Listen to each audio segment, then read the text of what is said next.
And if you were to sort of bring your mind all the way back to the medieval days of old Ireland, and you can imagine a monk or a learned man, a scholar, perhaps a poet, and he's looking across the ocean and he's wondering what's there.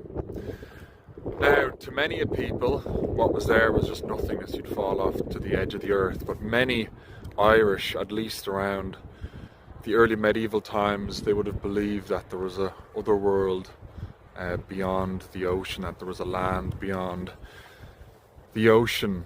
Mancan Magan has spoken about this in Tir Targina, or Tir Nano, the land of ever youth.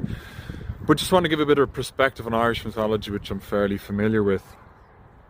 There's a load of different legends talking about this land to the west beyond the ocean.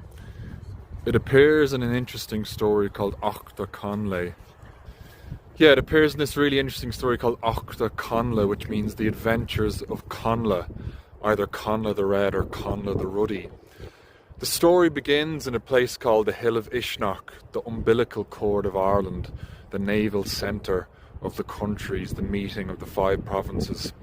A beautiful woman appears to Conla and his father, Concate Cahach. She throws to him a red apple and she says it's from the other world. As the story progresses, Conla develops this longing for this woman. And as the months go by and the days go by, the longing gets so great that he cannot resist anymore. And he is then taken off on a boat of glass and he rolls across the ocean. Another interesting story is called Imrav Bram, or the Voyages of Bran. Now, again, this is a voyage table out at sea, but it begins with a king's son named Bran. They're in a medieval rath one night. A rath are these sort of stone ring forts. They're feasting, they're rejoicing, they're celebrating.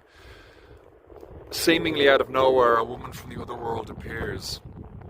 And she brings with her a hazel branch or a rowan branch, a branch of a special tree.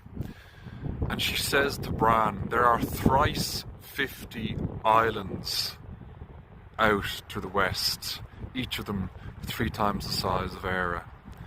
So again, she's talking about a land behind me here that is out beyond the ocean's wave. And she speaks of it as if it's Tir Nano, the land of ever youth, the land of no sin and only joy.